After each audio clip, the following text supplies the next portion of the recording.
Listo, perfecto. Ya son las 7:50 de la noche con una cordial bienvenida el día de hoy a nuestro ya cuarto en vivo desde la gran alianza que se ha forjado entre varias firmas de abogados en la ciudad de Bogotá. Con varias especialidades nos hemos dado a la tarea a darles a ustedes todo el conocimiento de carácter general en los varios asuntos que son totalmente de vital importancia para nuestro diario vivir. Hemos hablado del tema laborales, hemos hablado de suspensión, licencias, y hoy vamos a hablar de un tema muy especial que atañe directamente a la responsabilidad médica en estos tiempos, en los tiempos de la pandemia. ¿Listo? Saludamos también a Alejandra CC13, bienvenida, y comenzamos. El día 12 de marzo, el presidente Iván Duque declaró el estado de emergencia sanitaria siguiendo unas directrices de la Organización Mundial de la Salud. La declaratoria adoptada con medidas importantes para varios sectores en la vida nacional, como son los deportivos. Ya no podemos ver partidos de fútbol, ni tampoco ir o asistir a estadios. A temas artísticos, ya no podemos ir a un concierto. Recreativos, ya no podemos reunirnos en nuestras en reuniones sociales. Turismo, hotelerías, tránsito y todas las actividades comerciales no esenciales.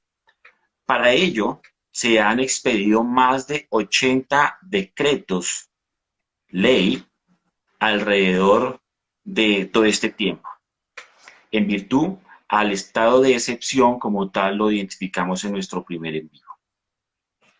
Todos estos decretos buscan frenar de modo la pandemia generada por el coronavirus. Sin embargo, existe mucha incertidumbre frente a la capacidad que tiene nuestro sistema sanitario para enfrentar, para enfrentar la emergencia. Para ello, se nos ha traído varias inquietudes que se las quiero exponer antes de comenzar con nuestro tema ya en firme. Podemos hacernos las siguientes preguntas. ¿Tenemos las suficientes camas de hospitalización y camas UCI? Segundo, ¿tenemos los suficientes insumos hospitalarios esenciales como ventiladores y elementos de protección personal para el personal sanitario? Tercera pregunta, ¿qué pasaría con pacientes críticos de otras patologías?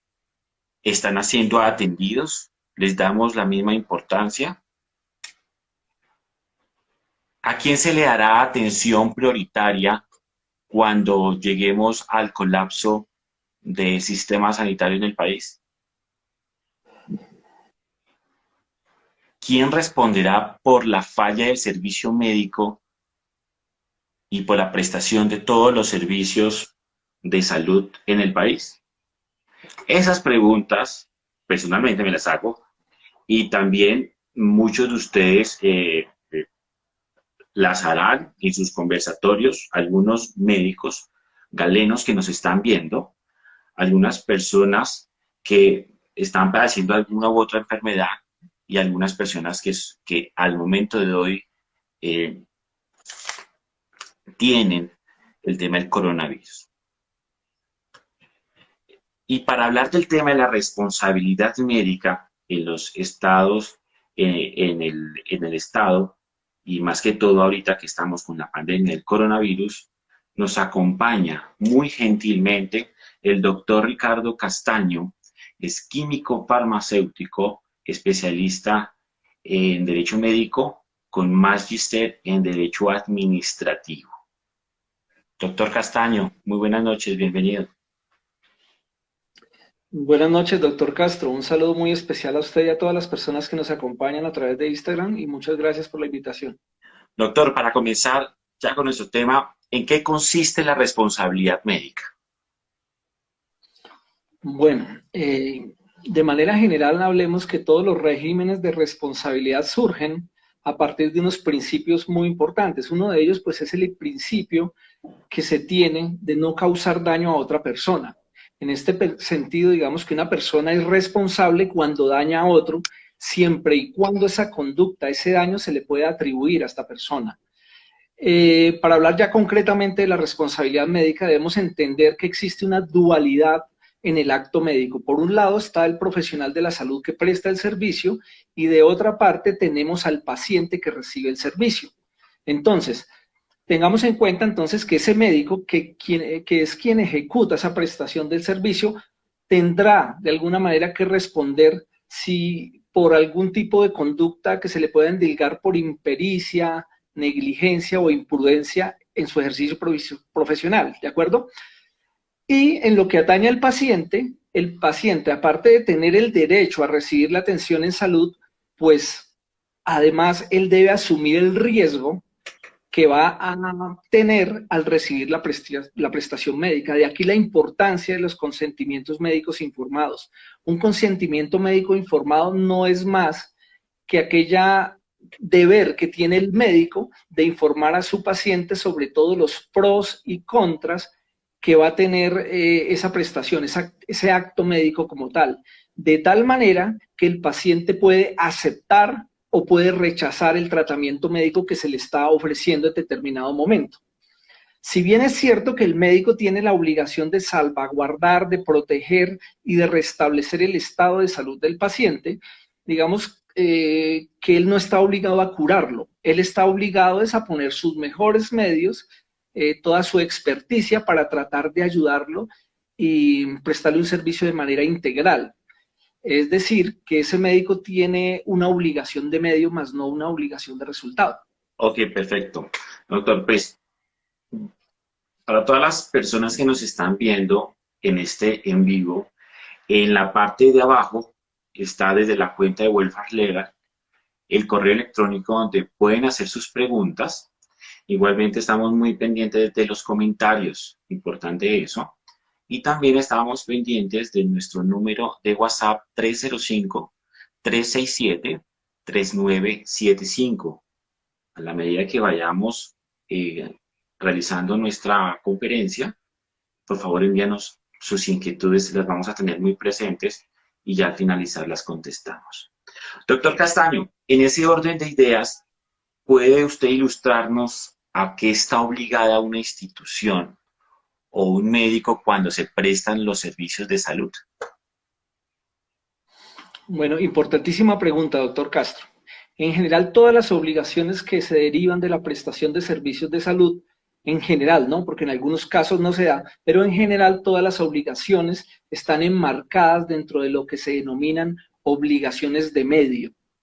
Significa que el profesional de la salud se está obligando a colocar toda su mejor experiencia, todos los medios disponibles con que la ciencia médica cuenta en determinado momento al servicio del paciente con el objeto de salvaguardar su estado de salud o de mejorarlo. Es decir, se obliga a poner medios, más no, como decía hace un momento, no se obliga a curar al paciente.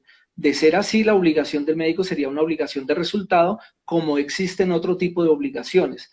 Entonces, para tenerlo muy claro desde ya, el médico se obliga, pero no se obliga de manera ilimitada. Se obliga hasta el punto, por un lado, de su conocimiento de los medios disponibles, pero no se obliga a obtener un resultado en la medida que no pueda contar además con todos los recursos sanitarios suficientes para ayudar al paciente, que puede ser algo que tal vez hablemos ahora más adelante, que se puede presentar en la medida que se desborde la situación de pandemia en estos momentos en el país. Ok, doctor Castaño, realmente conocemos muy poco sobre el COVID-19, esa es la verdad. Pero desde la aparición del primer caso en China, han transcurrido hasta el día de hoy, 84 días. Y en Colombia llevamos 45 días desde el primer reporte. Fue algo espontáneo que surgió, para cual nadie estaba preparado, ningún país lo estaba. Por ello podía podría pensarse que le podemos exigir la responsabilidad del Estado en la prestación de los servicios de salud. Mire, esta situación que está ocurriendo, aunque obviamente no la estábamos esperando, es una situación de la cual sí teníamos alguna experiencia en el pasado y recientemente teníamos ya la experiencia del brote epidémico que se presentó con el SARS, con el primer coronavirus que fue o que tuvo una trascendencia a nivel mundial, que fue este SARS que apareció en China a final del año 2002, en noviembre del 2002. Posteriormente, en el 2003, ya se había extendido rápidamente a otros países como Vietnam, como Hong Kong, luego llegó hasta Canadá, Norteamérica, algunos países de Centroamérica y en Sudamérica se presentaron algunos casos muy limitados.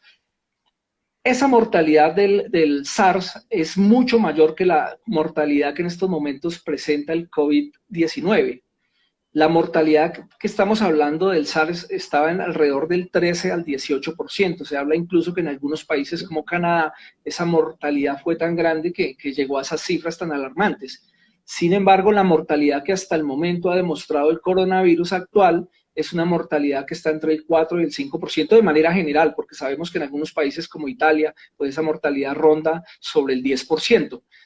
Entonces, esa experiencia previa que tenían los países asiáticos, China, Corea del Sur, Taiwán, Singapur, es lo que permitió en estos momentos que ellos pudieran reaccionar rápidamente a través de unos mecanismos de alerta temprana y les permitieron tomar todas las medidas necesarias para contener la epidemia, ¿sí?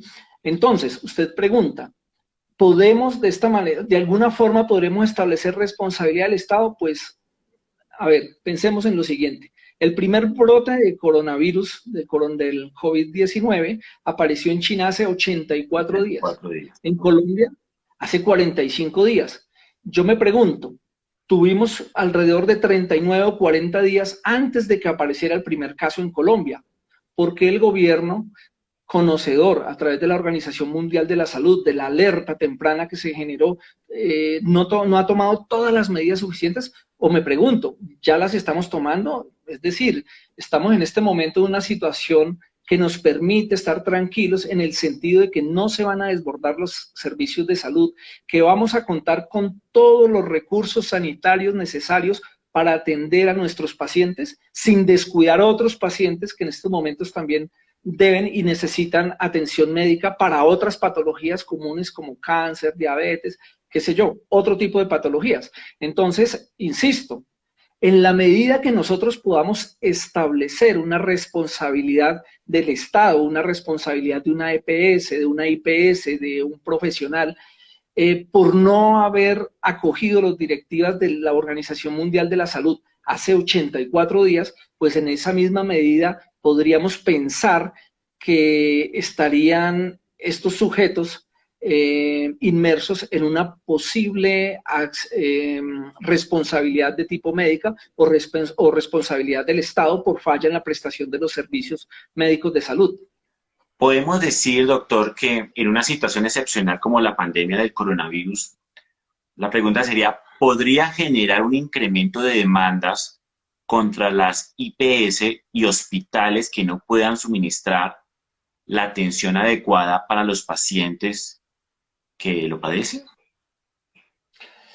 Cuando usted habla de atención adecuada, doctor Castro, pues yo me Porque es una atrevería a decir que palabra tenemos... bastante compleja, ¿no? Atención adecuada. Sí, exacto. Entonces yo pensaría que tendríamos que enfocarlo desde dos puntos de vista. Y cuando hablamos de atención adecuada, tendríamos que pensar, por un lado, en que contamos con todos los recursos sanitarios. Es decir, tenemos camas de cuidado intensivo, tenemos camas hospitalarias, tenemos ventiladores, tenemos medicamentos, pero elementos de protección personal, etcétera. Pero, pues obviamente con unas calidades mínimas que nos permitan tener la tranquilidad de la seguridad tanto de los pacientes que están siendo atendidos como del personal médico que está atendiendo a sus pacientes. Entonces, por un lado tenemos, para poder prestar un adecuado servicio de salud, tenemos que tener recursos, ¿de acuerdo? Sí. Pero por otra parte debemos contar con profesionales idóneos, comprometidos, que estén bien entrenados y sobre todo que en estos momentos estén bien protegidos. Digamos que en la medida que comiencen a aumentar los casos de personas infectadas y sobre todo de personas que requieran hospitalización o de personas que necesiten ya una cama de cuidado intensivo, pues en ese momento puede sobrepasar la capacidad de atención por parte de los profesionales de la salud. Es decir, que se pueden ver sometidos a extensas jornadas laborales, se pueden ver sometidos a un estrés psicológico, entre otras muchas cosas que ya estamos viendo, como por ejemplo violencia por parte de la misma comunidad, que los ven ya como un vector de contaminación y han ya sufrido muchos vituperios, agresiones físicas, etcétera. Esta situación de desbordamiento de la capacidad, pues ya la hemos visto en países como Italia y España, donde los médicos pues trabajan jornadas inmensas, están sometidos a un inmenso estrés, incluso ya se han reportado algunos casos de suicidio de médicos, entran en terrible depresión. Entonces no podemos hablar de que podemos prestar una adecuada atención a los pacientes si no contamos con suficientes profesionales de salud, y tampoco podemos pedirle a nuestros profesionales que sean mártires o que se sometan a unas jornadas tan realmente terribles que vean comprometida su propia seguridad personal y su seguridad psicológica, ¿no? Ok, perfecto. Gracias, doctor. Le recuerdo a todos nuestros espectadores que este tipo de especiales que estamos haciendo por las redes sociales es gracias a toda la alianza del sector legal en la ciudad de Bogotá, conformada por 5 firmas de abogados, entre ellas Becol Abogados y Legend Consultores. El día de hoy está Welfare Legal, está una empresa de Barranquilla, Carlos Valega Abogados Asociados y Standard Advice Company Co. Importante que las preguntas nos las envíen directo, ahí está el correo electrónico de la empresa hoy invitada o al WhatsApp 305-367-3975.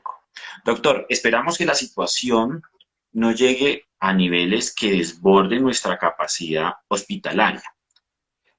Tal como lo anunció el señor ministro de Salud, quien dijo que ya estábamos aplanando la curva epidemiológica. Sin embargo, si se sobrepasa esa capacidad hospitalaria instalada, tal cual, ¿cómo se asignará una cama UCI o un ventilador a un paciente y no a otro? Bueno, pues por un lado, doctor Castro, yo también quisiera creer que estamos llegando al pico epidemiológico. Tenemos que confiar en nuestras autoridades sanitarias, tenemos que creer en lo que nos dicen. Sin embargo, digamos, este tipo de observaciones han sido un poco cuestionadas en vista de que, al parecer, no estamos realizando la suficiente cantidad de análisis de sangre. Entiendo que también hay una cantidad inmensa de pruebas represadas. Entonces, en ese orden de ideas, no sabemos si al día de hoy los datos que se están manejando por parte del Instituto Nacional de Salud sean datos en los cuales realmente podemos confiar. Usted me pregunta que cómo podría un médico o podría una institución tomar la decisión de asignar un recurso sanitario para un paciente o para otro. O sea, cómo toma esa decisión. Y realmente estos son casos que ya se han venido presentando de forma dramática en países como Italia, como España, como Estados Unidos, donde el médico tiene que tomar la decisión para saber a quién le da un respirador artificial, a quién le da una cama y a quién no. Entonces allí entran a jugar una serie de criterios. Por un lado, tendríamos que pensar que el médico está obligado a guiarse por su experticia, por su profesionalismo, por su conocimiento. Recordemos que los médicos ejercen su profesión teniendo en cuenta algo que rige la práctica médica, que es lo que se llama lex artis ad hoc. La lex artis ad hoc significa que los médicos están obligados a seguir todos los protocolos, los últimos protocolos de acuerdo a los avances científicos.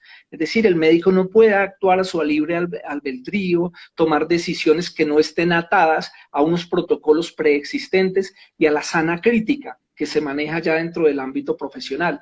Entonces, por un lado, para tomar una decisión, el médico tendrá que atender aspectos netamente técnicos, entendidos desde el punto de vista del avance de la ciencia. Doctor, Y por otro lado, el médico tendrá que recurrir a principios bioéticos.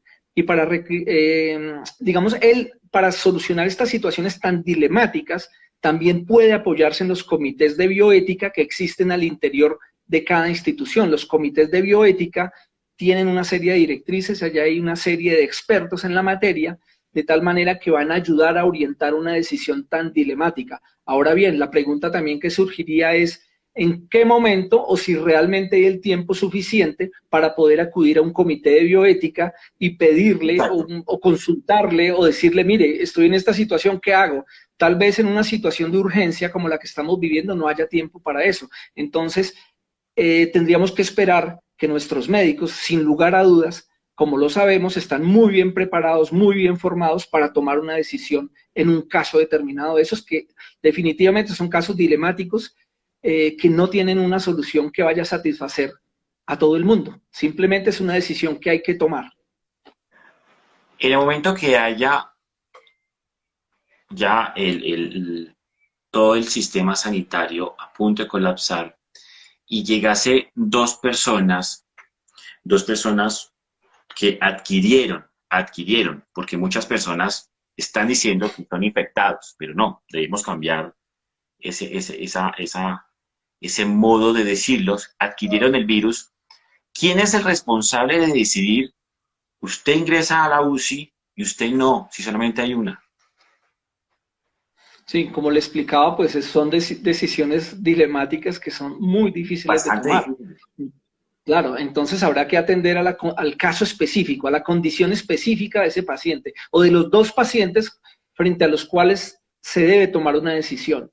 Entonces habrá que atender a criterios sobre la viabilidad de recuperación del paciente, sobre algunas condiciones de tipo de salud previas, su edad, etcétera, etcétera. Pero de ninguna manera se podrá discriminar desde el punto de vista de raza, de ideología, de creencias, porque obviamente la atención en salud no puede estar direccionada, ni puede estar segmentada, ni puede discriminar por este tipo de razones. Las razones que lleven a tomar una decisión deben estar orientadas, insisto, desde un punto de vista bioético, que permita, en el caso específico, tomar la decisión en concreto. Listo, doctor. Ya tenemos varias preguntas. ¿Hay alguna?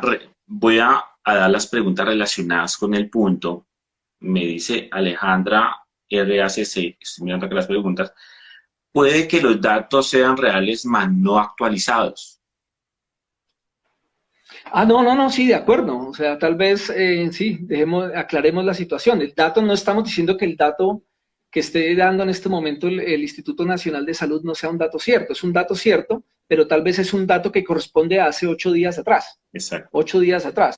Y que al día de hoy, como tenemos tantas muestras represadas y no tenemos la capacidad suficiente para procesar todas esas muestras, entonces, pues, indudablemente al día de hoy el número de infectados sea un número muy superior. Estamos totalmente de acuerdo y le agradezco mucho la observación que hace Alejandra. Listo, perfecto. Gracias, doctor. ¿Qué pasa, doctor, con la atención médica en zonas apartadas del país donde no se cuenta con los recursos suficientes, tanto en infraestructura, tanto en insumos como profesionales de la salud? No hay suficientes. ¿Quién es el responsable de esto? ¿Quién es el responsable de que no haya? Porque puede ser que, supongamos, en el departamento de Bichada, adquiera una persona este virus y vaya a un centro de salud y no cuente con las suficientes herramientas para atenderle. ¿Quién es el responsable? Estamos mirando acá, es la responsabilidad médica de la situación que estamos hoy atravesando, y es por medio de una pandemia a nivel mundial. ¿Quién es el responsable en estos casos? Bueno, vamos a retomar un poco algunos elementos de los cuales ya hemos hablado en este momento. Esto es una pregunta bastante complicada y va a requerir en cada momento específico de un análisis de muchas circunstancias. Ya dijimos, por un lado, que tuvimos algo alrededor de 40 días para prepararnos para la llegada del COVID. Alrededor de 40 días desde la aparición del primer caso en China. Aparte de eso, dijimos también que la atención en salud no puede discriminar a ninguna persona, a ningún habitante del territorio colombiano. Es decir, que la misma atención en salud que se debe brindar en Bogotá es la misma atención en salud que debe recibir una persona en el Amazonas, en Bichada, etcétera. Entonces no podemos establecer algún tipo de diferenciación por algún tipo de consideración geográfica. ¿De acuerdo? Entonces, pensemos en algo. El país obviamente no estaba preparado ni está preparado en este momento en capacidad hospitalaria. Correcto. Ahí en el país en este momento se encuentran 5 departamentos que no tienen una sola cama de cuidado intensivo. En total, estamos alrededor de unas 6.000 camas de cuidado intensivo, que nosotros cuando, yo escucho a veces en noticias cuando hablamos de camas de cuidado intensivo, tenemos 6.000, que vamos a incrementar en 1.000, en 2.000, pensamos que esas camas están vacías. No, señor. Esas 6.000 camas con las que cuenta el país, el 70% están ocupadas. Es decir, que lo que realmente se dispone para atender una nueva patología, las personas que han adquirido el COVID son alrededor del 30% de esa capacidad, es decir, alrededor de 1.800 o 2.000 camas. En ese orden de ideas, la gran preocupación del Estado es tratar, encerrar la gente para que la gente no salga y no adquiera el virus. Sí. ¿De acuerdo? Entonces, que la gente vaya adquiriendo el virus, pero paulatinamente, de tal forma que no se desborde la capacidad de nuestros servicios. Por otro lado, para poder pensar en establecer una responsabilidad, pues digamos el gobierno diría, bueno, yo tomé todas las medidas necesarias, decretamos el estado de excepción, hicimos aquí en Bogotá, por ejemplo, un simulacro de 3 días, luego decretamos la cuarentena, hemos insistido a través de todos los medios de comunicación que nos bañemos las manos, que guardemos el distanciamiento social, una cantidad de medidas que en determinado momento para una defensa podría servirle al Estado, pero, advierto, habría que analizar en su contexto toda la situación, porque ¿qué también estamos diciendo en este momento? Que la pandemia se asemeja a lo que en derecho se llama un caso de fuerza mayor. Y un caso de fuerza mayor tenemos que entenderlo como algo irresistible, algo que no podemos prever y que es ajeno a la conducta humana. Entonces, si se alega como eximente de responsabilidad la fuerza mayor, pues tendrá que demostrarse que esa fuerza mayor era irresistible y que no se podía prever. Insisto, tuvimos 39 días, alrededor de 39 días para prepararnos. Teníamos la obligación como Estado y como servicios y en general el sistema de salud para prepararse, teníamos esa obligación, tuvimos 39 días, pues todos esperamos y parece indicar los resultados epidemiológicos en este momento, el número de personas que han contraído la enfermedad, al parecer pues ha estado un poco regulado y que no vamos a llegar, seamos optimistas, que no vamos a llegar a esos niveles tan altos de tal manera que se desborde la capacidad, pero yo en un criterio muy personal pienso que tuvimos algún tiempo para establecer muchas medidas, muchas alertas y tomar todas las previsiones necesarias de tal manera que las personas cuenten con un servicio médico adecuado para lo que está ocurriendo en este momento en el país. Perfecto, doctor. Tengo varias preguntas antes de irnos con el siguiente tema.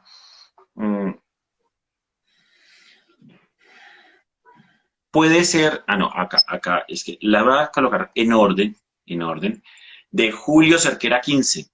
Si una persona no está afiliada actualmente en el POS, ¿le atenderán de la misma manera? Bueno, pues nosotros esperamos, y es apenas lógico, es como un principio de humanidad, que todas las personas, y de hecho pues estos son principios que están consagrados constitucionalmente, de la Declaración de los Derechos Humanos desde antes. Esto tal vez yo me atrevo a decir que es algo del derecho natural.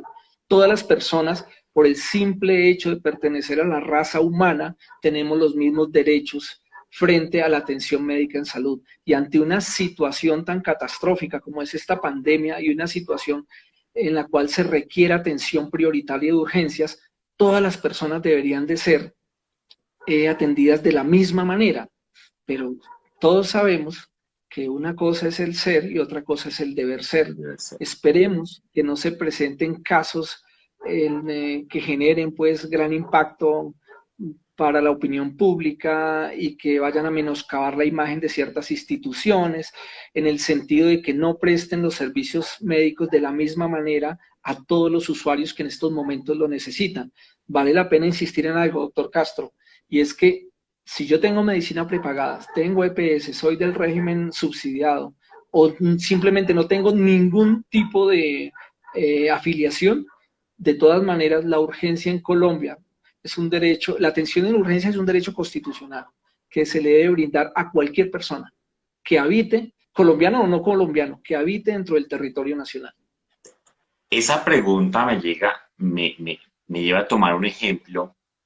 Si estamos frente a una clínica privada, una clínica que no quiero mencionar el nombre, y nos llega una persona que adquiere, tres personas que adquieren el virus, una sin ningún sistema de salud, una con sisbénico, una con prepagada.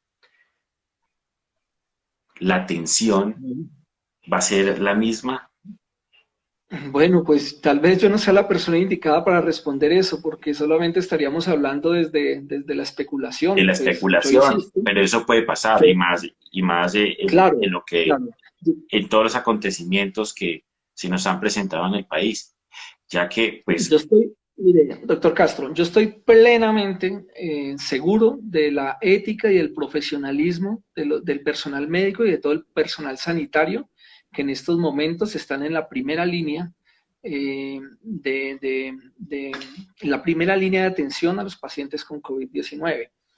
Sin embargo, muchas de las decisiones, digamos, el médico se limita a atender el paciente cuando ya está en el servicio como tal, pero el acceso a la entidad tal vez es lo que uno se preguntaría. exacto.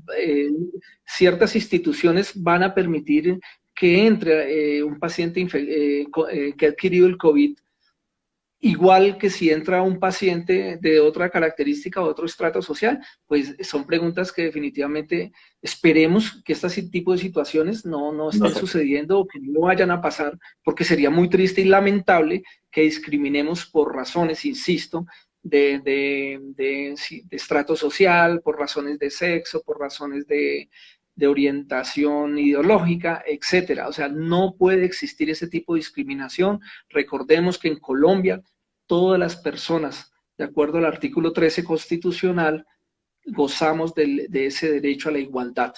Y eso implica que nos atiendan en las mismas condiciones sin ningún tipo de distinción. Perfecto. Nos envía una pregunta que igual Alejandra, pero esa pregunta la voy a fijar con la siguiente. ¿Qué tipo de responsabilidad, doctor, se le puede indalgar al médico?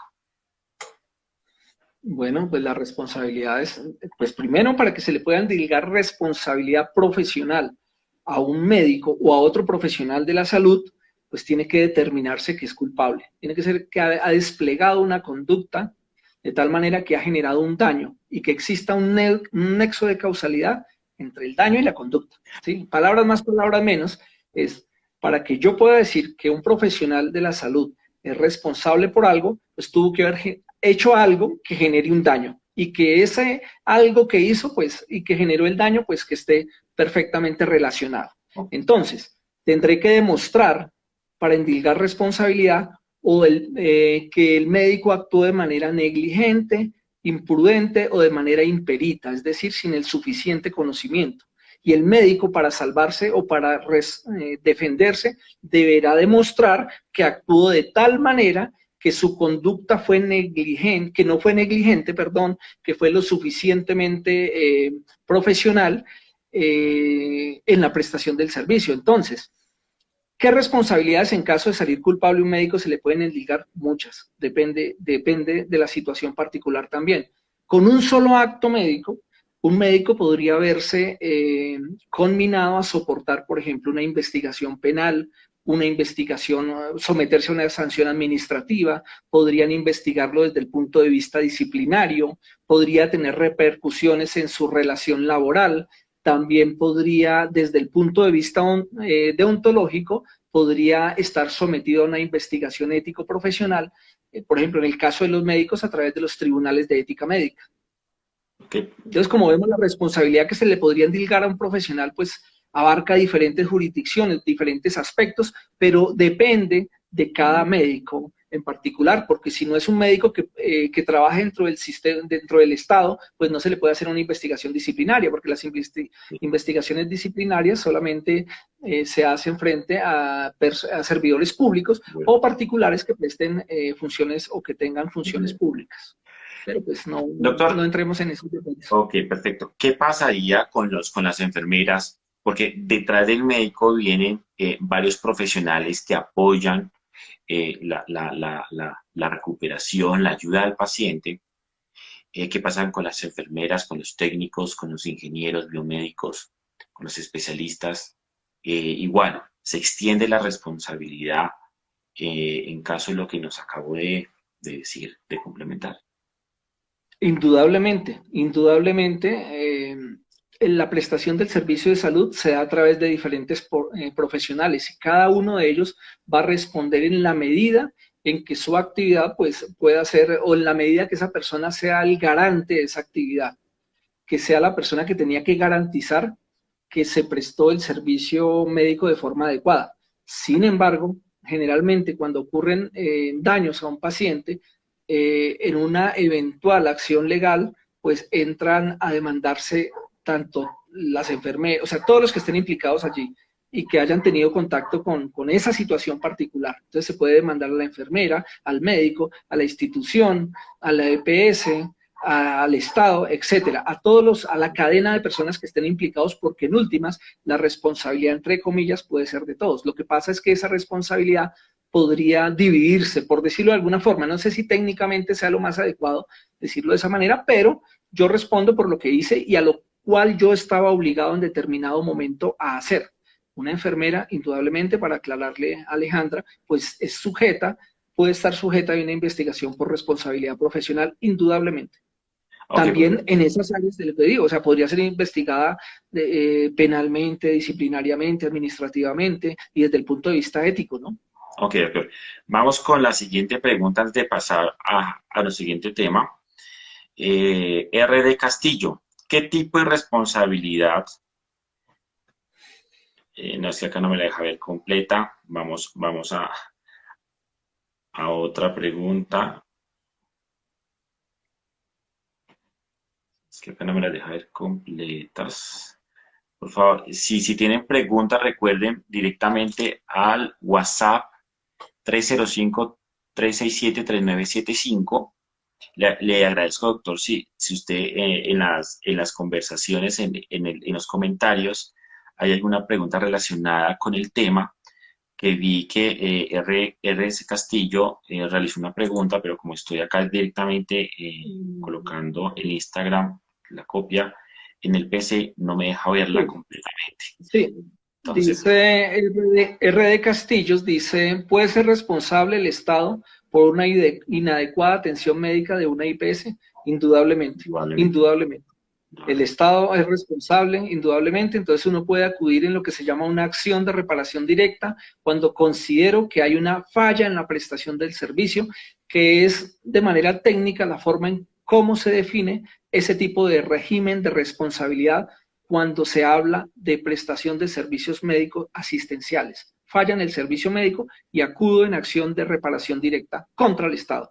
Ok, Pero perfecto.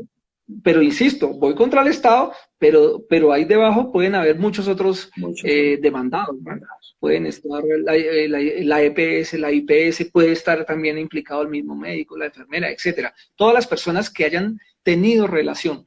Pero en últimas, ¿qué es lo que sucede? Que se demanda al Estado porque el Estado, pues digamos que el Estado de alguna manera es la cabeza de todo el sistema general de seguridad social en salud en Colombia.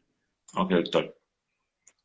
¿Hasta qué punto, doctor, están obligados los médicos y demás profesionales de la salud en la actual crisis sanitaria a atender pacientes con COVID-19? ¿Están obligados los médicos? ¿Es alguna pregunta? Esta es una pregunta que realmente inquieta bastante en los últimos días. En los medios de comunicación observamos todo el tiempo quejas de diferentes instituciones en diferentes lugares del país. manifestando que llevan tiempo sin pago, que no se les están suministrando los elementos de protección personal suficientes, que no cuentan, que cuentan con unas condiciones laborales realmente muy precarias. Y en este sentido, pues, responder a su pregunta también requerirá de un análisis, pues, completo del asunto. Por un lado, la Organización Mundial de la Salud ha dado unas directivas, ha dado también unos lineamientos frente a los profesionales sanitarios. Ha dicho que como estos profesionales son la primera línea de atención de los pacientes con COVID, estos profesionales están sometidos a unos riesgos y a unos peligros inminentes.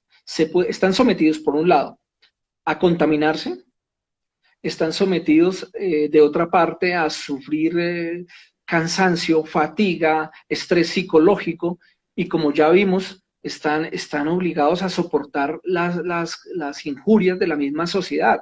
Entonces, ha dicho la Organización Mundial de la Salud, es el empleador quien está obligado a garantizar la protección integral de esos profesionales de la salud. Y en Colombia, obviamente, acogemos como miembro que, si bien es cierto que la Organización Mundial de la Salud, sus directivas no son vinculantes, nosotros sí las observamos, somos un país miembro de la Organización Mundial de la Salud y estamos alineados con sus políticas. Entonces, en Colombia, nosotros, el directo responsable por la seguridad de nuestros profesionales médicos es el empleador. Ahora, el empleador pues depende de qué tipo de relación contractual se haya establecido entre ese profesional y esa entidad, porque puede ser, o sea, hay algunos trabajadores, no soy profundo conocedor del tema laboral en ese sentido, pero existen trabajadores de la salud que prestan sus servicios a través de contratos laborales indefinidos, contratos por obra o labor, órdenes de prestación de servicios, etcétera. Una cantidad de figuras que son legales, que están contempladas digamos, dentro de la regulación laboral vigente en Colombia, pero que de alguna manera generan algún tipo de desprotección del profesional de la salud, y por lo cual ha quedado pues en una evidencia total en estos momentos. Entonces, retomemos. Si el empleador es el responsable por la seguridad de forma integral de su profesional, de su trabajador, pues tendrá que brindarle todos los elementos de protección necesarios para que él pueda desarrollar sus actos médicos de manera segura. ¿Y qué implica eso? Que tiene que darle guantes, tapabocas, trajes, líquidos antifluidos, polainas, cofias, etcétera. Todo ese tipo de materiales. Pero quiero hacer claridad en esto. No es cualquier tipo de materiales de protección, porque, no sé, me surge a veces la duda de si los materiales que yo veo todo el tiempo que se están promocionando en redes sociales, que nos los ofrecen a nosotros, realmente ofrecen todas las garantías de protección, si técnicamente reúnen todos los requisitos de protección. Por un lado, pues surgen dudas al respecto. Por otro lado, el INVIMA, en vista de que no tiene la suficiente capacidad de respuesta para atender todas las solicitudes de registros sanitarios, de permisos sanitarios, pues ha optado por enlistar todo este tipo de productos sanitarios que se necesitan para la epidemia, para la pandemia, enlistarlos dentro de algo que se llama listado de medicamentos vitales no disponibles. Entonces, eso significa que yo puedo importar este tipo de productos al país o fabricarlos sin necesidad de contar con un registro sanitario. Entre comillas, se ha flexibilizado la exigencia regulatoria para permitir que haya abastecimiento de este tipo de insumos que en estos momentos escasean en el país. ¿De acuerdo? Pero ¿qué pasa? Flexibilizar y no exigir registro sanitario podría llegar a permitir que se estén ofertando o que se estén comercializando productos en el mercado que no ofrecen todas las garantías necesarias para proteger tanto a los profesionales de la salud como a la comunidad en general. Se dice, mire, eso está en directivas del Ministerio de Salud, que ante la pandemia todos los elementos de protección personal deben de estar avalados por la Asociación Americana de Salud Ocupacional y y salud preventiva en el trabajo. Bueno, la sigla es OSH, OSAH. Esa se supone que todos, pero yo quisiera saber en el mercado de todos los productos que observamos, ¿cuántos tienen esa certificación? Me atrevo a decir sin temor a equivocarme que la mayoría no lo tienen, sino simplemente son productos, si me permiten ustedes la expresión, son productos hechizos que se están comercializando en el mercado y que tal vez son los que le están entregando en este momento las ARLs a sus trabajadores, a sus médicos, a sus enfermeras, a sus auxiliares, a las instrumentadoras, etcétera, a todo este tipo de profesionales que, si bien es cierto, van a tener la sensación de que están siendo protegidos, realmente la protección no es lo suficientemente adecuada, tal como lo exigen las normas técnicas de calidad en este momento. Entonces, vamos.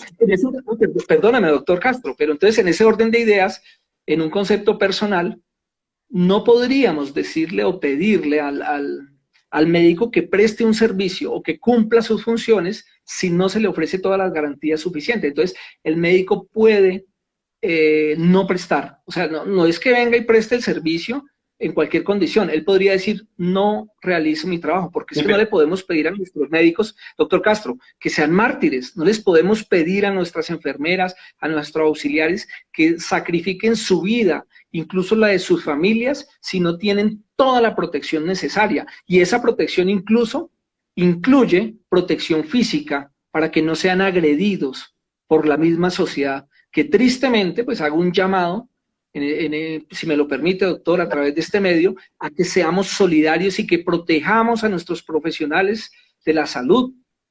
Es en este momento que más los necesitamos. No podemos andar vituperiándolos, tratándolos mal. Tenemos que ser solidarios con ellos y prestarles toda la colaboración necesaria. Doctor, le quiero avisar que nos faltan menos de 8 minutos. Vamos a sintetizar un poco el tema. Hay muchas preguntas respecto al tema de la obligación de la ARL, porque han sido comisionadas por el gobierno nacional a implementar este tipo de situaciones con el equipamiento de salubridad para los trabajadores. También tenemos algunas preguntas sobre que los tapabocas deben estar avalados por el INVIMA, pero no sé si el INVIMA en este momento está dando los permisos necesarios, los registros necesarios rápidamente, eso. Y tres, nos están hablando, vi una pregunta sobre la adulteración, bueno, la adulteración de los tapabocas. Vi una pregunta importante de ¿qué pasa con el personal médico que ha perdido la vida a causa de esta situación? ¿La familia podría reclamar algún tipo de indemnización o reparación al Estado? Una pregunta supremamente importante. Doctor, bueno, doctor, me hizo como 5 preguntas y le confieso, doctor, que ¿cómo? No alcanzo a retener, sino como 2 preguntas. Me hizo muchas preguntas simultáneas. Tranquilo. Pero bueno, a ver, frente al tema de si está exigiendo o no el INVIMA registros sanitarios, ya dijimos que no están exigiendo en este momento y que todos los productos que se requieren en este momento para atender la pandemia se enlistaron dentro de lo que se conocen como vitales no disponibles, es decir, que puedo fabricarlos, que puedo importarlos sin tener un registro. Lo único que necesito es agotar un trámite que es muy expedito dentro del INVIMA, un trámite de solicitud de importación o de fabricación del producto como vital no disponible. Me dicen que si un médico que ha muerto en la actual situación por estar atendiendo pacientes que han contraído COVID, indudablemente se podrá demandar en la medida en que pueda demostrar que existió responsabilidad por parte de la IPS, por parte de la EPS, por parte de la ARL, por parte del mismo Estado. Pero es importante establecer dónde está la responsabilidad que generó ese daño. ¿Cuál fue la conducta que generó el daño, en este caso la muerte, y cuál es el nexo de causalidad entre la conducta y el daño que surgió? Entonces, sí, obviamente que es posible demandar. ¿Cuáles eran las otras preguntas, doctor? No, ya el tema del INVIMA, de la responsabilidad para, en el evento de hacer alguna demanda en contra del Estado, Y, doctor, por favor, el tema de telemedicina, de Jorge Stout, no lo veo muy bien.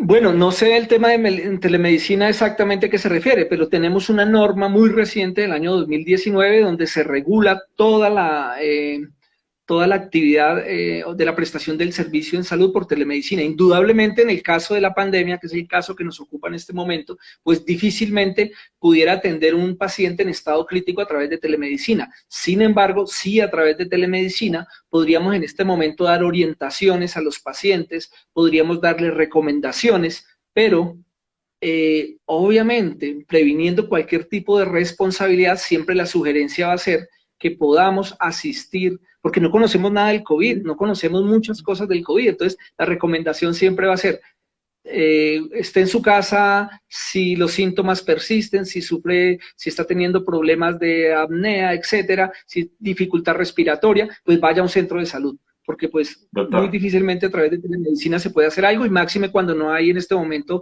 terapia disponible que pueda contener la enfermedad. para terminar, ¿qué pasa con el resto de patologías en esta época? Bueno, ese es otro tema también muy preocupante. Parece ser, o sin lugar a dudas lo es, que el coronavirus ha eclipsado totalmente otras patologías. Es decir, pareciera que ya nadie más se enferma de ninguna otra cosa, todos estamos en la casa sanos previniéndonos de un contagio, sin embargo, hay muchos pacientes que necesitan atención médica, necesitan cuidados críticos, necesitan cirugías, necesitan medicamentos, pero ya de esto parece que no hablamos más. Todos estos pacientes también necesitan una atención médica en salud prioritaria, con toda la calidad necesaria, y estos pacientes también, si llegan a presentar Que tiene COVID-19. Entonces, doctor, adelante. sí, pues el tema que nos ocupaba hoy básicamente era poder hablar un tanto sobre qué tipos de responsabilidad se pueden generar para los profesionales de la salud en tiempos de pandemia, dado que ahorita, que en estos momentos pues los recursos no son suficientes en los hospitales, no contamos con la suficiente capacidad de instalada de camas de cuidados intensivos, etcétera. Hemos dicho a lo largo de este en vivo que en cada caso particular deberá establecerse pues las situaciones específicas de tiempo y modo lugar para poder determinar la responsabilidad. Eh, También hemos dicho que los médicos en ejercicio pues de su actividad profesional pues deben seguir la lex artis ad hoc, es decir, que ellos están sujetos a los protocolos, a los últimos avances científicos y de esta manera pues deben actuar, digamos, consecuentemente con lo que de manera general en la comunidad médica se debe hacer frente a un caso específico. Sin embargo, por ejemplo, bueno, sumado a esto, pues el Ministerio de Salud tiene establecidos ya unos protocolos para casos específicos. Por ejemplo, si llega un paciente a una unidad, un servicio de urgencias con un dolor en el pecho, es un paciente de una edad avanzada, pues ya el médico sabe que debe atender el protocolo para dolor torácico agudo. Entonces, lo primero que debe hacer ese médico es acudir a un electroencefalograma para poder determinar si ese paciente tiene en progreso, por ejemplo, un paro cardíaco. Entonces, Sí. el médico está, lo que quiero decir con todo esto es que el médico debe obrar de acuerdo a unos parámetros que ya están establecidos, unos protocolos, ¿sí? En la medida que el médico demuestre que ha actuado en consecuencia o de acuerdo a esos protocolos, se puede eximir de responsabilidad. Pero en el caso del COVID, en el caso del coronavirus que estamos sufriendo en la actualidad, pues no se cuenta, o hay unos protocolos, hay unos lineamientos, pero todavía no sabemos muchas cosas de la enfermedad. Entonces los médicos se tienen que limitar a las directrices y a la experiencia internacional que hay en el manejo de estas crisis. Pero el médico no puede hacer nada cuando no cuenta con un ventilador, porque si el protocolo le dice a este paciente en estado crítico, debe suministrársele un aparato de ventilación artificial y no cuenta con ello, pues no es responsabilidad del médico. Será responsabilidad de la entidad que no contaba con el elemento, o será responsabilidad de la EPS o de la IPS, o será responsabilidad del mismo Estado por no haber tenido el elemento en ese momento disponible. Pero, insisto, el Estado va a decir, estamos en una situación de pandemia, se trata de un caso de fuerza mayor y por ende eso constituye un eximente de responsabilidad. Usted no me puede demandar a mí porque se trata de un caso de fuerza mayor. Yo insisto en que en mi concepto personal no estoy tan seguro de ello y en cada caso específico tendremos que entrar a determinar si realmente hay responsabilidad o no hay responsabilidad del Estado o del profesional de la EPS, de quien sea, frente a un caso específico donde no se le suministre la atención adecuada a un paciente que ha adquirido COVID, de acuerdo a los protocolos que en este momento se han establecido para el manejo de la pandemia. Hay, doctor, hay algunas personas que están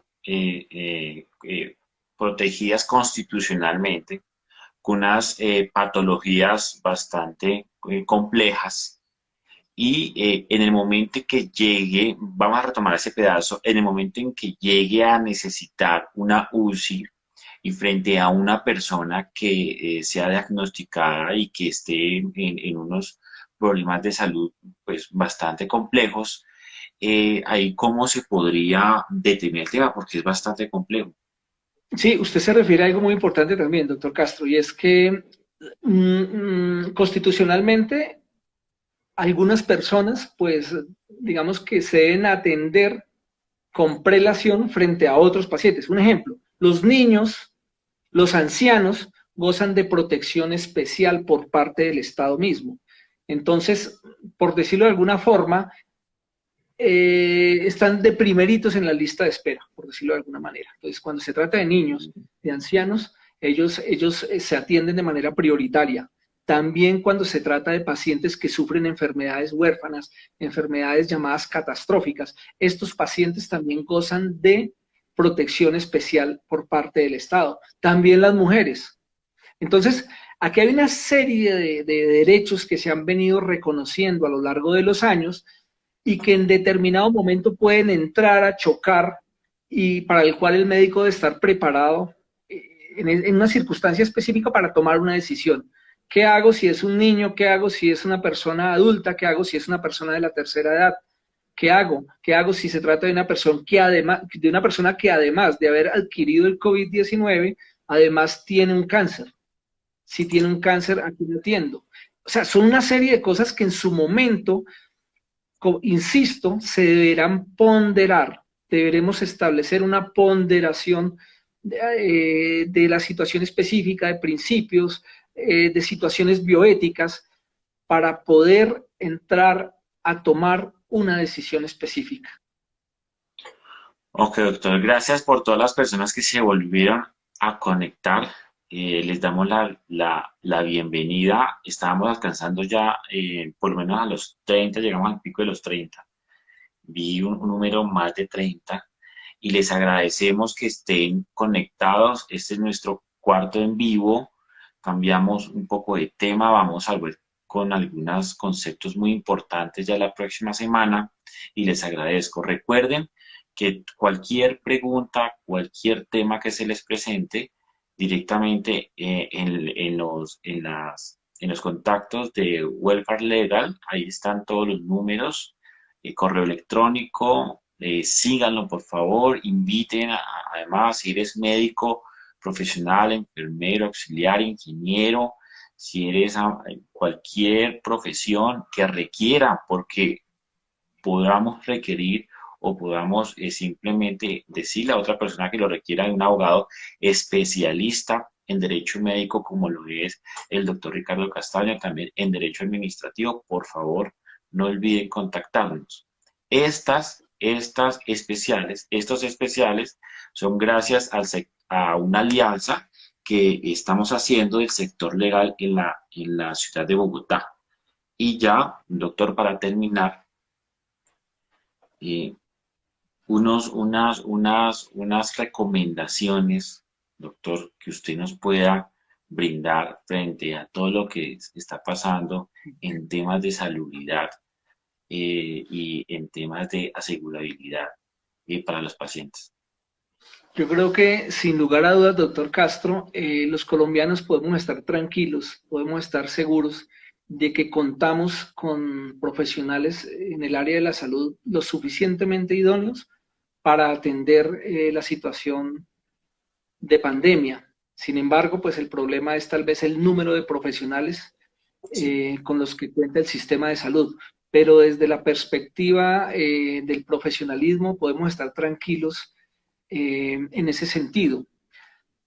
Debemos, una de las recomendaciones importantes que yo quisiera dejar como un mensaje en este momento es, tenemos que ser solidarios, tenemos que en estos momentos tan críticos ser solidarios, no solamente con nuestros profesionales de la salud, con nuestras enfermeras, nuestras auxiliares de enfermería, los mismos químicos farmacéuticos que trabajan en las instituciones, los médicos, las instrumentadoras, etcétera. Tenemos que ser solidarios con ellos, brindarles cualquier colaboración que necesiten, ayudarnos. Tenemos que ser solidarios con el vecino que también puede haber adquirido la enfermedad. Tenemos que cambiar, o sea, esta situación nos obliga a un cambio de actitud. Si bien es cierto, la humanidad creemos que hemos avanzado mucho en aspectos técnicos y científicos, tal vez necesitamos demostrar que hemos avanzado en el campo moral, en el campo de los valores, porque al parecer estas situaciones tan reprochables que se han presentado contra nuestros profesionales y contra los mismos enfermos, pues nos dejan muchas dudas acerca del sistema de valores que actualmente tienen ciertas personas. Por otra parte, pues una recomendación importante sería hacer un llamado a las personas para que solamente atiendan a información que sea verídica, vayan a fuentes que puedan generar confianza, que no creamos en todo lo que está en las redes sociales, porque generalmente encontramos información falsa, fakes, etcétera, y pues esto causa desinformación. Es importante mantener el sentido también del humor, no dejarnos de caer en nuestro estado de ánimo, pero tampoco podemos abusar con los memes, Sí. con el humor negro, el humor satírico, porque hay definitivamente personas en situaciones muy difíciles en este momento que no tienen la manera de llevar el pan a su mesa, no tienen la forma de tener su sustento. Entonces, en la medida que podamos, en vista de la incapacidad del mismo Estado para atender a toda la población, pues estamos llamados nosotros, que estamos de alguna forma en una posición más favorable, a ayudar al que no está en una situación tan favorable. Llamado a eso, y una tercera recomendación que yo haría, también tengamos mucho cuidado con los productos que están ofreciendo, porque ofrecen productos maravillosos que curan el COVID, productos que mejoran el sistema inmunológico, etcétera, una cantidad de productos allí milagrosos que también debemos tener presente, que debemos consultar la información técnica de los mismos, pero en fuentes que realmente sean confiables. Si ustedes tienen alguna duda, tienen el Centro de Información de Medicamentos de la Universidad Nacional de Colombia. Tenemos también información del mismo Instituto Nacional de Vigilancia de Medicamentos y Alimentos, INVIMA. Podemos recurrir a estas entidades que tienen la obligación de brindarnos una información clara y eficiente y oportuna para no caer de pronto en fraudes o entrar a consumir unos productos que tal vez no nos hagan daño, pero tal vez podría ser que nos hagan daño, que nos perjudiquen. Entonces, un llamado también a que tengamos mucho cuidado con los productos que estamos consumiendo. No nos Listo. dejemos creer de todas las cosas que nos dicen. Doctor, muchas gracias. Por favor, denos sus datos de contacto, su página web, toda la información para la persona que quiera alguna asesoría legal especializada, lo contacte. Importante, doctor Castro, que en cualquier situación de orden legal o alguna duda que tengan, o si quieren de alguna forma tutelar sus derechos, pues que acudan a un profesional pues especializado en el área del derecho, ojalá en derecho que esté especializado en temas de responsabilidad médica. Entonces, los datos de nuestra firma son la página web www.welfare.com.co, nuestro correo electrónico es info@welfare.com.co y tenemos también a través del WhatsApp, pueden comunicarse con nosotros al 301-742-1111 o seguirnos en nuestras redes sociales. Nosotros aparecemos como Welfare Legal. Muchas Listo. gracias, doctor Castro. Perfecto, Estoy muchas feliz. gracias a usted. Les cuento que hay muchos, de acá salen muchos temas. Muy pronto estaremos hablando sobre las voluntades anticipadas de los pacientes y sobre el tema de la calidad de los productos farmacéuticos. Posteriores les estaremos muy pendientes en las redes sociales. Muchas gracias a todo el equipo de trabajo y también quiero y aprovechando este momento, quiero darle un reconocimiento a la agencia de publicidad Cipote Agencia, que nos ha ayudado y nos ha apoyado en todo el tema de nuestras piezas publicitarias, sus consejos en buen momento sobre respecto a nuestros directos, todos sus consejos. Muchas gracias, muy amables. También a Becol Abogados por su participación y Legend Consultores, a Carlos Valega Abogados Asociados. Muchas gracias. Señores, buenas noches. Les habló Eder Castro. Muchas gracias, doctor, por su participación. Soy presidente ejecutivo de la firma de abogados Standard Advice Company. Cualquier tipo de información, por favor, no duden en contactarnos. Muchas gracias. Feliz noche. Feliz noche, gracias.